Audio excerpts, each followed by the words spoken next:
આગળ વાત વડોદરાની કરીએ। વડોદરામાં પોલીસે ખોટી રીતે માર માર્યા હોવાના આક્ષેપ કરવામાં આવી રહ્યા છે। સાવલી પોલીસ મથકના પીઆઈ જે.યુ. ગોહિલ સામે આક્ષેપ કરાયા છે। પિતાને દવાખાને મળવા જતા યુવકને માર માર્યા હોવાના આક્ષેપ કરાયા।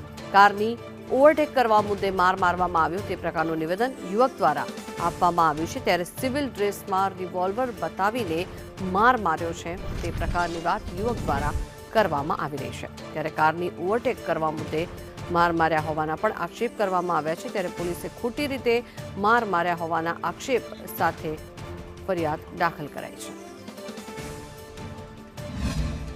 મારી ગાડી લઈને બરોડા તરફ જતો હતો અને ડીવી ગોહિલ સાહેબ કરીને ટાટા એમની ગાડી હેરિયર હતી અને મારી ગાડી 60 સ્પીડ હતી।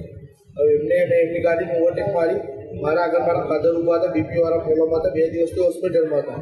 મારે એમને બીપીની ગોળી આપવાની હતી એટલે હું થોડો ઉતારનો હતો તો મેં એમની ગાડીને ઓવરટેક મારી। એમને મારી ગાડીની ઓવરટેક મારીને આગળ બ્રેક મારાવી અને એમને મને ગાડી સીધો મારો મોબાઈલ લઈ લીધો અને મને ત્યાંથી પોલીસ સ્ટેશન લઈ ગયા।